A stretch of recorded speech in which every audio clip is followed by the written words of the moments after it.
আসসালামু আলাইকুম ওরহমতুল্লাহ। জান্নাত এবং জাহান্নাম সম্পর্কে আমরা সবাই কম বেশি জানি, কিন্তু আপনারা কি জানেন এই দুইয়ের ঠিক মাঝখানে একটি বিশাল প্রাচীর বা বর্ডার লাইন আছে, যার নাম আরাফ। মহাবিচার দিবসের সেই ভয়াবহ সময়ে সেখানে এমন কিছু মানুষ আটকা পড়ে থাকবে যারা জান্নাতেও প্রবেশ করতে পারবে না, আবার জাহান্নামেও নিক্ষিপ্ত হবে না। ভাবুন তো একবার সেই পরিস্থিতির কথা, যখন আপনার চোখের সামনেই একদল মানুষ চিরস্থায়ী সুখের জান্নাতে চলে যাচ্ছে, আর আরেক দল মানুষ আগুনের শিকলে বাধা পড়ে জাহান্নামে নিক্ষিপ্ত হচ্ছে। কিন্তু আপনি দাঁড়িয়ে আছেন ঠিক মাঝখানের এক সীমানায়, না এপার না ওপার। কারা এই মানুষগুলো? কেন তাদের পাপ এবং পুণ্য সমান সমান হল? তারা কতকাল এই বর্ডারে ঝুলে থাকবে, আর শেষ পর্যন্ত তাদের পরিণতি কি হবে? আজকের ভিডিওতে আমরা পবিত্র কোরআনের সূরা আল আরাফ এবং তাফসিরের আলোকে জানব সেই মাঝখানের মানুষগুলোর লোমহর্ষক কাহিনী। মহাপ্রলয় বা কিয়ামতের সেই দিনটি হবে এক অকল্পনীয় আতঙ্কের দিন। সেদিন আকাশ ফেটে চৌচির হয়ে যাবে এবং নক্ষত্রগুলো খসে পড়বে। সূর্য মানুষের মাথার খুব কাছে চলে আসবে এবং মানুষ তার নিজের ঘামে হাবুডুবু খেতে থাকবে। সেদিন প্রতিটি মানুষ শুধু নিজের মুক্তির চিন্তায় অস্থির থাকবে, কেউ কারো দিকে তাকানোর সাহস পাবে না। সেই ভয়াবহ পরিস্থিতিতে মহান আল্লাহ বিচার কাজ শুরু করবেন। স্থাপন করা হবে মিজান বা আমল মাপার পাল্লা। এই পাল্লা এতটাই নিখুঁত হবে যে একটি সরিষার দানা পরিমাণ কর্ম সেদিন বাদ যাবে না। মানুষ সারা জীবন যা কিছু করেছে তার সব কিছুই সেদিন পাল্লায় তুলে দেওয়া হবে। সেদিন মানুষকে মূলত তিনটি দলে ভাগ করা হবে। প্রথম দল, তারা যাদের নেকির পাল্লা ভারী হবে। মহান আল্লাহ তাদের ওপর সন্তুষ্ট হয়ে তাদের জান্নাতের চাবি উপহার দেবেন। তারা বিদ্যুৎ বেগে পুলসিরাত পার হয়ে জান্নাতে চলে যাবে। দ্বিতীয় দল হবে তারা যাদের পাপের পাল্লা ভারী হবে। তাদের আমলনামা কালো হয়ে যাবে এবং ফেরেশতারা তাদের শিকল পরিয়ে জাহান্নামের দিকে টেনে নিয়ে যাবে। কিন্তু এই দুই দলের বাইরেও সেদিন তৃতীয় আরেকটি দল থাকবে। এরা সেই সব মানুষ যাদের বিচার করতে গিয়ে এক অদ্ভুত পরিস্থিতির সৃষ্টি হবে। মিজানের পাল্লায় যখন তাদের আমল মাপা হবে, তখন দেখা যাবে এক বিস্ময়কর দৃশ্য। তাদের নেকি এবং গুনাহের পরিমাণ একদম সমান সমান হয়ে গেছে। অর্থাৎ তাদের নেকির পাল্লা পাপের পাল্লার চেয়ে ভারীও নয়, আবার হালকাও নয়। কাঁটায় কাঁটায় ৫০-৫০। মহান আল্লাহর ন্যায় বিচারের মানদণ্ড এতটাই সূক্ষ্ম যে তাদের সামান্যতম নেকির ঘাটতির কারণে তারা জান্নাতে প্রবেশ করতে পারবে না, আবার সামান্যতম নেকি থাকার কারণে তাদের জাহান্নামেও দেওয়া হবে না। তখন এই মানুষগুলোকে এক বিশেষ নির্দেশ দেওয়া হবে। তাদের বলা হবে, তোমরা এখন অপেক্ষা করো। ফেরেশতারা তাদের জান্নাত এবং জাহান্নামের মাঝখানে অবস্থিত এক বিশাল উঁচু প্রাচীরের ওপর নিয়ে যাবে। এই প্রাচীরটির নামই হল আরাফ। তাফসির ইবনে কাসিরে উল্লেখ করা হয়েছে যে আরাফ হল এমন একটি উঁচু স্থান বা টিলা যেখান থেকে জান্নাত এবং জাহান্নাম উভয়টি স্পষ্টভাবে দেখা যায়। ভাবুন সেই দৃশ্যটি। এই লোকগুলো সেই উঁচু প্রাচীরের ওপর দাঁড়িয়ে থাকবে। তাদের একপাশে থাকবে জান্নাতের চোখ ধাঁধানো সৌন্দর্য, আর অন্য পাশে থাকবে জাহান্নামের দাউ দাউ করে জ্বলা আগুন। তারা হবে দোদুল্যমান এক জাতি। তাদের মনে একদিকে থাকবে জান্নাতে যাওয়ার তীব্র আকাঙ্ক্ষা, আর অন্যদিকে থাকবে জাহান্নামে পড়ে যাওয়ার চরম আতঙ্ক। তারা দেখবে তাদের পরিচিত অনেকেই জান্নাতে চলে গেছে, আবার অনেকেই জাহান্নামে পুড়ছে। এই অনিশ্চিত অবস্থায় তারা এক দীর্ঘ সময় পার করবে। কোরআনের বর্ণনায় তাদের এই অবস্থার কথা অত্যন্ত করুণভাবে ফুটে উঠেছে। তারা প্রাচীরের ওপর দাঁড়িয়ে জান্নাতীদের দিকে তাকাবে এবং তাদের সৌভাগ্য দেখে দীর্ঘশ্বাস ফেলবে। তাদের মনে তখন একটাই আফসোস থাকবে যে হায়, আমরা যদি আরেকটি মাত্র নেকি বেশি করতাম, তাহলে আজ আমরা ওই জান্নাতীদের সাথে থাকতাম। আরাফবাসীদের এই অপেক্ষার প্রহর হবে অত্যন্ত বেদনাদায়ক এবং শ্বাসরুদ্ধকর। ঠিক এখান থেকেই শুরু হবে তাদের মহাজাগতিক অভিজ্ঞতার এক নতুন অধ্যায়, যা শুনলে ভয়ে আপনার শরীর শিউরে উঠবে। প্রাচীরের ওপর দাঁড়িয়ে থাকা এই মানুষগুলোর জন্য সময়টি হবে অত্যন্ত অদ্ভুত এবং আবেগময়। একপাশে তাকিয়েই তারা দেখতে পাবে জান্নাতের চোখ ধাঁধানো সৌন্দর্য, যা পৃথিবীর কোনো মানুষ কখনো কল্পনাও করতে পারেনি। তাফসিরের বর্ণনায় এসেছে যে আরাফের উচ্চতা থেকে তারা জান্নাতের নহরগুলো প্রবাহিত হতে দেখবে এবং জান্নাতের সুউচ্চ প্রাসাদগুলো তাদের নজরে আসবে। জান্নাতের মাটি থেকে ভেসে আসা মেশক আম্বরের সুবাস তাদের নাকে এসে লাগবে, যা তাদের ব্যাকুলতা বাড়িয়ে দেবে বহুগুণ। তারা দেখবে জান্নাতীরা কি পরম শান্তিতে সেখানে বসবাস করছে। তাদের কোনো ভয় নেই, তাদের কোনো দুঃখ নেই। জান্নাতীদের চেহারাগুলো পূর্ণিমার চাঁদের মতো উজ্জ্বল এবং নুরানি হবে। সবচেয়ে আশ্চর্যজনক বিষয় হল আরাফবাসীরা জান্নাতের অধিবাসীদের দেখে চিনতে পারবে। দুনিয়াতে হয়তো তারা একসাথে নামাজ পড়েছে বা একই সাথে চলাফেরা করেছে। আজ তাদের একদল জান্নাতের বিলাসিতায় আছে, আর তারা এই প্রাচীরের ওপর আটকে আছে। এই পরিচিত মুখগুলোকে দেখে তাদের মনের ভেতর এক গভীর হাহাকার তৈরি হবে। কুরআনে বর্ণিত হয়েছে যে আরাফবাসীরা যখন জান্নাতীদের দিকে তাকাবে, তখন তারা তাদের সম্ভাষণ জানাবে। তারা দূর থেকে চিৎকার করে বলবে, সালামুন আলাইকুম, অর্থাৎ তোমাদের ওপর শান্তি বর্ষিত হোক। এই সালামের মধ্যে লুকিয়ে থাকবে এক বুক ভরা আশা এবং ভালোবাসা। তারা জান্নাতীদের সুখ দেখে হিংসা করবে না, বরং তারা আশা করবে যে মহান আল্লাহ হয়তো তাদেরও একদিন ওই দলে সামিল করবেন।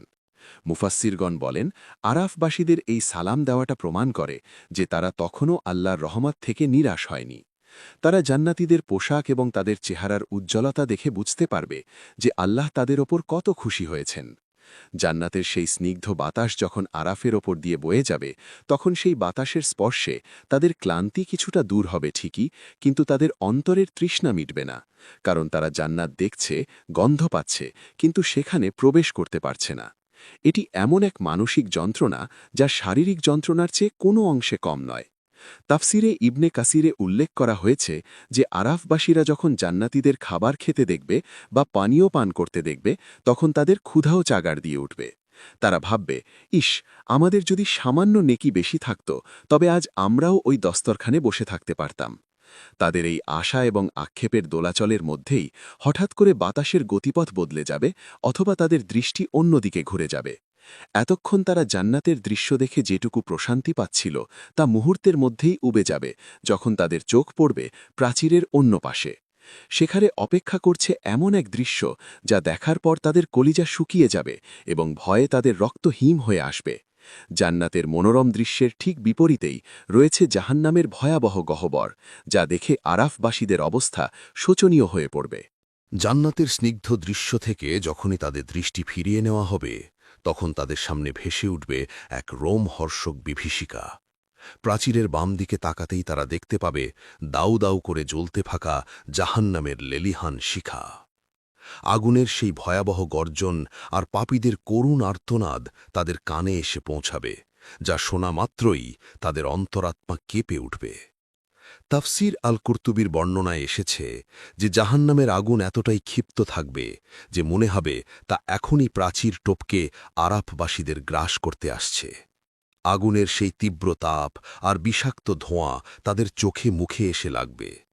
কিছুক্ষণ আগেই তারা জান্নাতের সুবাসে বিমোহিত ছিল, আর এখন তারা জাহান্নামের দুর্গন্ধে দমবন্ধ হয়ে আসার উপক্রম হবে। এই বৈপরীত্য তাদের মানসিক যন্ত্রণাকে সহ্যের সীমানা ছাড়িয়ে নিয়ে যাবে। তারা দেখবে ফেরেশতারা কিভাবে পাপীদের আগুনের শিকলে বেঁধে টেনে হিচড়ে নিয়ে যাচ্ছে। মানুষের চামড়া জ্বলে পুড়ে ছাই হয়ে যাচ্ছে, আবার তা নতুন করে গজাচ্ছে, যাতে তারা শাস্তির স্বাদ বারবার আস্বাদন করতে পারে। কুরআনের সূরা আল আরাফের ৪৭ নম্বর আয়াতে তাদের এই অবস্থার কথা স্পষ্টভাবে উল্লেখ করা হয়েছে। যখন তাদের দৃষ্টি অনিচ্ছাকৃতভাবে জাহান্নামীদের উপর পতিত হবে, তখন তারা ভয়ে অস্থির হয়ে মহান আল্লাহর কাছে ফরিয়াদ করে বলবে, হে আমাদের পালনকর্তা, আমাদেরকে এই জালেম সম্প্রদায়ের অন্তর্ভুক্ত করবেন না। তাদের এই দোয়াটি হবে অত্যন্ত কাতর এবং হৃদয় বিদারক। তারা আল্লাহকে ডাকবে, কারণ তারা জানে একমাত্র তিনিই তাদের এই বিপদ থেকে রক্ষা করতে পারেন। তারা দেখবে দুনিয়ার বুকে যারা অহংকার করত, যারা দুর্বলদের ওপর অত্যাচার করত এবং যারা আল্লাহর আয়াতকে মিথ্যা প্রতিপন্ন করত, আজ তাদের কি লাঞ্ছনাদায়ক অবস্থা। তাদের চেহারাগুলো আগুনের তাপে কালো কয়লার মতো হয়ে গেছে এবং চোখগুলো নীল হয়ে গেছে। আরাফবাসীরা এই দৃশ্য দেখে নিজেদের সামলাতে পারবে না। তারা ভাববে তাদের পাপ এবং পুণ্য সমান হওয়ার কারণে তারা আজ এখানে, কিন্তু যদি পাপের পাল্লা একটু ভারী হতো, তবে তাদেরও ঠিকানা হতো ওই আগুনের গহ্বর। এই চিন্তাই তাদের অস্থির করে তুলবে এবং তারা মহান রবের দরবারে হাত তুলে কান্নাকাটি করতে থাকবে। জাহান্নামের ভয়াবহতা দেখে তারা একে অপরকে জড়িয়ে ধরবে বা ভয়ে প্রাচীরের ওপর গুটিসুটি মেরে বসে পড়বে। তাদের মনে হবে এই বুঝি পা পিছলে তারা নিচে আগুনের মধ্যে পড়ে গেল। জাহান্নামের পাহারাদার ফেরেশতাদের কঠোর এবং রুক্ষ চেহারা দেখে তাদের রক্ত হিম হয়ে যাবে। জাহান্নামীদের চিৎকার আর হাহাকার ধ্বনি আরাফের আকাশ বাতাস ভারী করে তুলবে। আরাফবাসীরা তখন নিজেদের দুনিয়ার সামান্য ভুলের জন্য অনুতপ্ত হবে, যা তাদের জান্নাত থেকে দূরে রেখেছে। এই ভয় এবং আতঙ্কের মধ্যেই ঘটবে আরেক নাটকীয় ঘটনা। আগুনের লেলিহান শিখার মাঝে তারা এমন কিছু নেতা, সর্দার এবং পরিচিত মুখকে চিনতে পারবে, যারা দুনিয়াতে তাদের ক্ষমতা এবং দলবল নিয়ে গর্ব করত। তাদের এই করুণ দশা দেখে আরাফবাসীরা আর চুপ থাকতে পারবে না। জাহান্নামের আগুনের ভেতর থেকেও সেই অহংকারীরা হয়তো আরাফবাসীদের দিকে তাকাবে। তখন শুরু হবে এক ঐতিহাসিক কথোপকথন, যা অহংকারী এবং সত্য প্রত্যাখ্যানকারীদের দুনিয়ার সব দম্ভ চূর্ণ বিচূর্ণ করে দেবে। জাহান্নামের আগুনের লেলিহান শিখার মাঝে আরাফবাসীরা হঠাৎ কিছু পরিচিত মুখ আবিষ্কার করবে। এরা সাধারণ কোনো পাপী নয়, বরং এরা ছিল দুনিয়ার বুকে ত্রাস সৃষ্টিকারী বা বিশাল ক্ষমতার অধিকারী এক একজন নেতা। তাফসির ইবনে কাসিরে সূরা আল আরাফের ৪৮ নম্বর আয়াতের ব্যাখ্যায় বলা হয়েছে যে আরাফবাসীরা তাদের কিছু বিশেষ চিহ্ন দেখে চিনতে পারবে। দুনিয়াতে এই লোকগুলো তাদের সম্পদ, জনবল এবং বংশমর্যাদা নিয়ে অহংকার করত। তারা ভাবত তাদের এই বিশাল বাহিনী এবং প্রাচুর্য তাদের যে কোনো বিপদ থেকে রক্ষা করবে। কিন্তু আজ আগুনের মাঝে তাদের অসহায় ও লাঞ্ছিত অবস্থা দেখে আরাফবাসীরা অবাক হয়ে যাবে। তারা দেখবে যাদের ভয়ে দুনিয়া কাঁপত, আজ তারা আগুনের শিকলে বাঁধা কুকুরের মতো কুকুরে আছে। তাদের সেই জৌলুস নেই, সেই আভিজাত্য নেই। তাদের শরীর ঝলসে গেছে এবং চেহারায় অপমান আর হতাশার ছাপ স্পষ্ট হয়ে উঠেছে। এই দৃশ্য দেখার পর আরাফবাসীরা আর নীরব থাকতে পারবে না। তারা প্রাচীরের অপর থেকে সেই জাহান্নামীদের নাম ধরে ডাকবে এবং তাদের সাথে এক ঐতিহাসিক কথোপকথন শুরু করবে। আরাফবাসীরা উচ্চস্বরে সেই অহংকারী নেতাদের উদ্দেশ্য করে বলবে, আজ তোমাদের সেই বিশাল দলবল এবং তোমাদের সেই সম্পদ কোথায়? তোমরা যে দুনিয়াতে অহংকার করতে এবং নিজেদের শ্রেষ্ঠ মনে করতে, তা আজ তোমাদের কোন কাজে লাগল? তোমাদের সেই সেনাবাহিনী কি আজ আল্লাহর এই আযাব থেকে তোমাদের বাঁচাতে পারছে? আরাফবাসীদের এই প্রশ্নগুলো হবে তীরের মতো, যা জাহান্নামীদের হৃদয় বিঁধবে, কারণ তারা দেখছে তাদের সব কিছু ধুলোয় মিশে গেছে। তাদের চোখের সামনে তাদের সঞ্চিত সম্পদ সাপের মতো তাদের দংশন করছে। আরাফবাসীদের এই কথার কোনো উত্তর দেওয়ার সামর্থ্য সেই জাহান্নামীদের থাকবে না। তারা কেবল মাথা নিচু করে আগুনের যন্ত্রণায় কাতরাতে থাকবে। এটি হবে সত্যের এক চরম বিজয়, যেখানে একদল দুর্বল বা সাধারণ মানুষ আজ বিচারকের আসনে বসে পরাক্রমশালী শাসকদের প্রশ্নবিদ্ধ করবে। এরপর আরাফবাসীরা জান্নাতের দিকে ইঙ্গিত করে সেই জাহান্নামীদের আরও একটি কঠিন সত্য মনে করিয়ে দেবে। তারা জান্নাতে অবস্থানরত গরিব এবং দুর্বল মুমিনদের দেখিয়ে বলবে, এরাই কি সেই লোকগুলো যাদের ব্যাপারে তোমরা কসম খেয়ে বলতে যে আল্লাহ এদের ওপর কখনো রহমত বর্ষণ করবেন না? দুনিয়াতে তোমরা এদের নিয়ে উপহাস করতে, এদের তুচ্ছ তাচ্ছিল্য করতে এবং বলতে যে এরা পথভ্রষ্ট। কিন্তু আজ দেখো আল্লাহ তাদের কোথায় স্থান দিয়েছেন আর তোমাদের কোথায় নিক্ষেপ করেছেন। আজ তাদের জন্য বলা হয়েছে, তোমরা জান্নাতে প্রবেশ করো, তোমাদের কোনো ভয় নেই এবং তোমরা দুঃখিতও হবে না। এই কথাগুলো শোনার পর জাহান্নামীদের আক্ষেপের সীমা থাকবে না। তারা বুঝতে পারবে তাদের অহংকার এবং ভুল ধারণাই তাদের এই ধ্বংসের কারণ। তারা দেখবে যাদের তারা ঘৃণা করত, তারাই আজ চিরস্থায়ী রাজত্বের মালিক। এই কথোপকথনের এক পর্যায়ে জাহান্নামীদের তৃষ্ণা চরমে পৌঁছাবে। তারা জান্নাতের দিকে তাকিয়ে এবং আরাফবাসীদের দেখে করুণ সুরে ভিক্ষা চাইবে। তারা চিৎকার করে বলবে, আমাদের ওপর সামান্য একটু পানি ঢেলে দাও, অথবা আল্লাহ তোমাদের যে রিজিক দিয়েছেন তা থেকে কিছু আমাদের দাও, আমাদের কলিজা ফেটে যাচ্ছে। কিন্তু তাদের এই আবদার সাথে সাথেই নাকচ করে দেওয়া হবে। আল্লাহ তাআলা তাদের জন্য জান্নাতের পানি এবং খাবার হারাম করে দিয়েছেন। আরাফবাসীরা তাদের এই করুণ পরিণতি দেখে একদিকে আল্লাহর শুকরিয়া আদায় করবে যে তারা অন্তত এই আগুনের ভেতরে নেই, আবার অন্যদিকে নিজেদের চূড়ান্ত ফয়সালার জন্য উদ্বিগ্ন হয়ে পড়বে, কারণ তারা এখনও জানে না যে এই দীর্ঘ অপেক্ষার পর তাদের ভাগ্যে কি লেখা আছে। অবশেষে সেই মাহেন্দ্রক্ষণ ঘনিয়ে আসবে যখন মহান আল্লাহ এই ঝুলে থাকা মানুষগুলোর ব্যাপারে তার চূড়ান্ত রায় ঘোষণা করবেন। দীর্ঘ সময় পার হওয়ার পর আরাফবাসীদের উৎকণ্ঠা যখন চরমে পৌঁছাবে, তখন হাসরের ময়দানের বিচার কাজ প্রায় শেষের দিকে চলে আসবে। জান্নাতীরা তাদের চিরস্থায়ী আবাসে চলে গেছে এবং জাহান্নামীরা তাদের শাস্তির গহ্বরে নিক্ষিপ্ত হয়েছে। কিন্তু আরাফবাসীরা তখনও সেই প্রাচীরের ওপর দোদল্যমান অবস্থায় দাঁড়িয়ে থাকবে। তাদের মনে তখন একটাই প্রশ্ন, আমাদের গন্তব্য শেষ পর্যন্ত কোথায় হবে?